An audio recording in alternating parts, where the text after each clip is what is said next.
Hello and welcome to Pizzabento. I'm one of your hosts, Nicky from Seattle, Washington. And I'm another one of your hosts, Dansen from, Tokyo, Japan. Did you sit on something there, buddy? No. My headphones went all weird. So I'm totally messing up the light here, but you go ahead and introduce your topic that you had the idea for. So, yeah. I'm just curious from this stance over here. I surf YouTube and I'll see, videos of Obama and, all these comments Obama's a socialist and all this stuff. And I've been wondering, I know this is a rather taboo question, especially for America. Mm-hmm. I know he isn't a socialist, but if he was, why is that a problem? What's so wrong with socialism?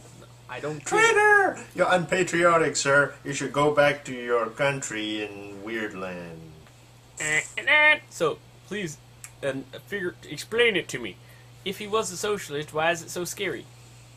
Well, first things first, I don't think Americans traditionally are very comfortable with the terms that are not democracy and capitalism. Anything outside that realm is not right for us. It's evil. Okay. We like to call it a socialism, we like to call it a dictatorship, or, right. All that stuff. Maybe I just don't know enough about socialism. What's that? Maybe I just don't know enough about socialism. Maybe it's scary. And I can't say that I do. The only experience I bring to this very, very small table is that I used to live in Singapore for 14 years of my life, not long enough to really know the politics of my country.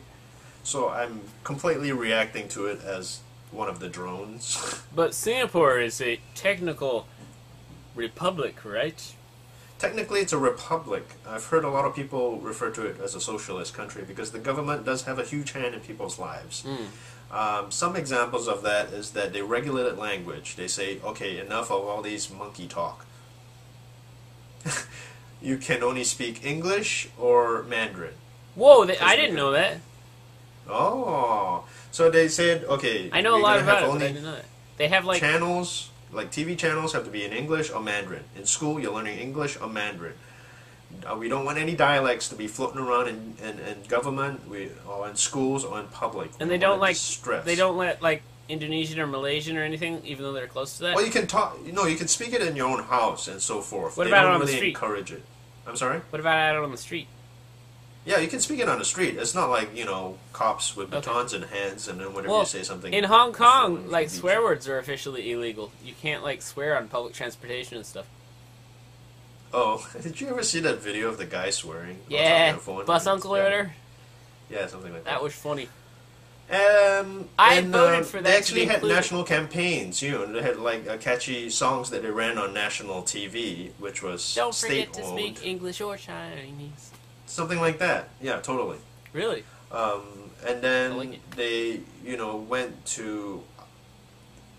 That's pretty freaky. That's almost further than socialism. That's definitely the government's boom, controlling stuff. Well, yeah, and then transportation is kind of controlled by the government too, where they said, "Oh, we're building trains now," and then they built trains.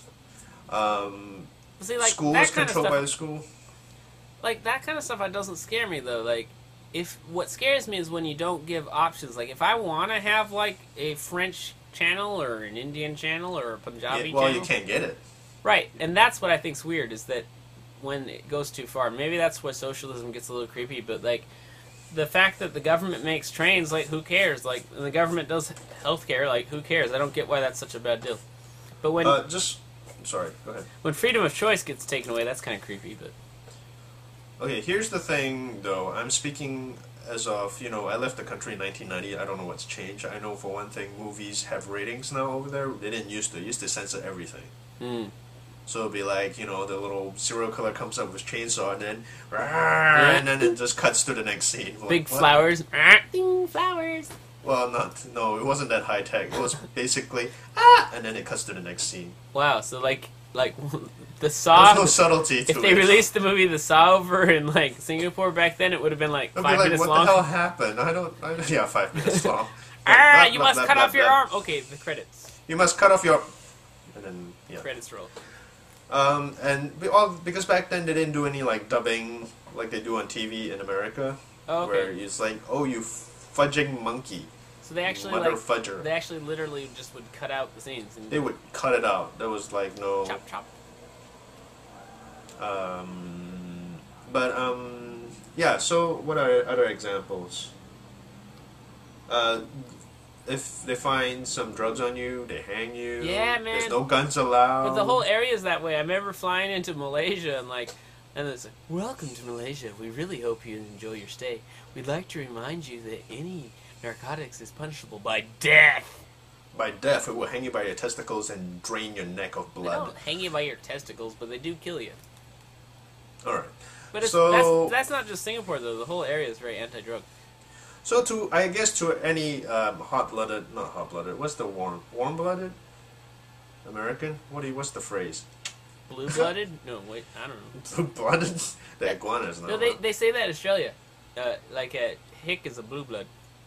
Okay, so for any normal American to hear those things, it's like, whoa, you're just totally impinging on my freedom. I don't dig that one bit.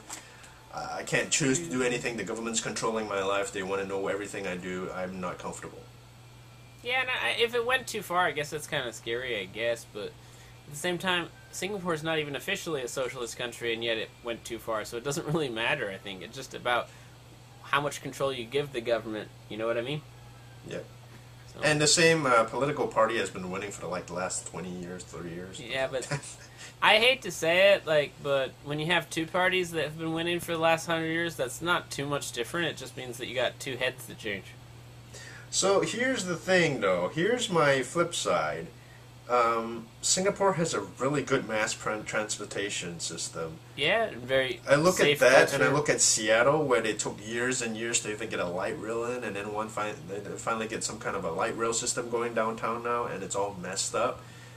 Yeah, And they go through. and many other things too, like those kind of government-controlled societies. Like Japan is pseudo government-controlled too, and they have like lots of efficient stuff too. So Yeah, so in a way it does improve because and then it did help us become a very successful trading nation too in Singapore, in the sense that we only had two universal languages and the best of both worlds. We got the Western and the Eastern world.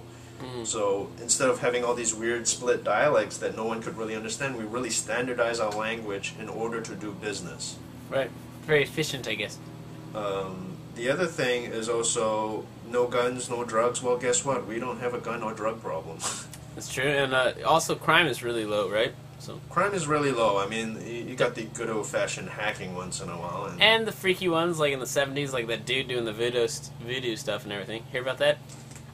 No.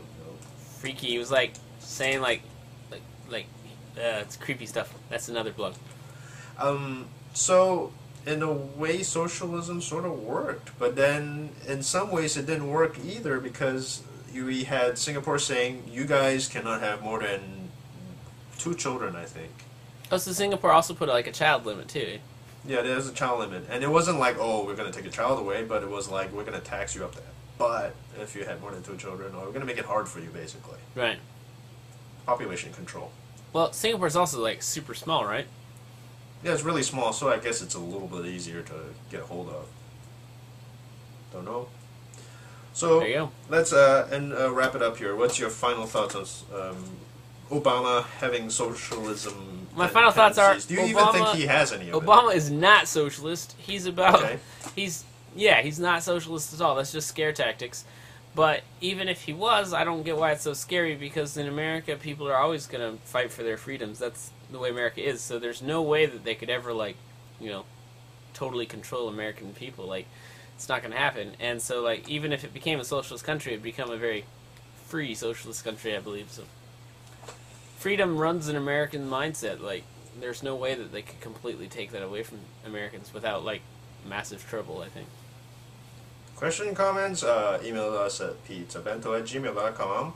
Or visit us at our bloggy thing at www.pizzabento.com. Pizza Bento, talking out of our asses since 2008. Long time.